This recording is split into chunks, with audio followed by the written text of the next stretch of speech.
Banking acronyms might seem confusing, but understanding what these strings of letters mean can help you bank more confidently and build your financial literacy. In this video, we'll learn about two of the most common ones, SWIFT and BIC codes, and where to find them. Let's jump in. When you're sending money abroad, you may need to make sure it gets to the right place. That's where a SWIFT code comes in. What is a SWIFT code? SWIFT stands for Society for Worldwide Interbank Financial Telecommunication. A mouthful, right? This organization is responsible for making transfers between banking institutions easier. A SWIFT code helps to identify your bank, the country it's located in, and may include other information about a bank's department, unit, or branch.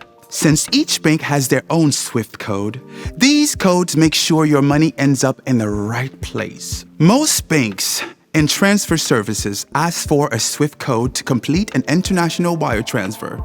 So, it's good to know your bank's SWIFT code. We'll explain where you can find it later in the video. You may have heard SWIFT and BIC being used at the same time, or even interchangeably. That's because they are actually one and the same. BIC, which stands for Business Identifier Code, refers to the actual series of numbers and letters, while SWIFT refers to the organization that regulates these codes. SWIFT is in charge of registering BICs, which is why they become synonymous. So whether it's labeled SWIFT or BIC, just know that's the code you need to ensure your money gets to the right place. You can find your SWIFT or BIC code on your bank statements. They are either 8 or 11 characters and are a mixture of numbers and letters. They'll look something a little bit like this. What's the format of a SWIFT or BIC code? Between 8 and 11 characters long. Every SWIFT or BIC code digit provides information about the bank where the account is held. The first 4 characters provide the name of the bank, which could be the initial or an abbreviation, and the next 2 are the country code that bank belongs to. Finally, the branch identifier. Some SWIFT BIC codes include an additional 3 digits that identifies the branch location. Make sure not to confuse your SWIFT code with your IBAN or international bank account number. They're often found in the same places.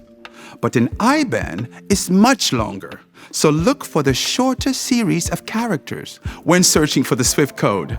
N26 uses WISE instead of SWIFT, so if you need to make a foreign money transfer, you can use the WISE app or website. If you do need a BIC though, N26's code lives under my account on the app or website. So there you have it. Hopefully not as confusing as you first thought. Despite how unapproachable acronyms like SWIFT and BIC can feel, they are there to make banking easier and smoother than it would be otherwise. And they're helping us save our breath while we save our money. If you want to learn more, check out the video description and subscribe to the N26 YouTube channel to see more videos that make banking and managing your money easier.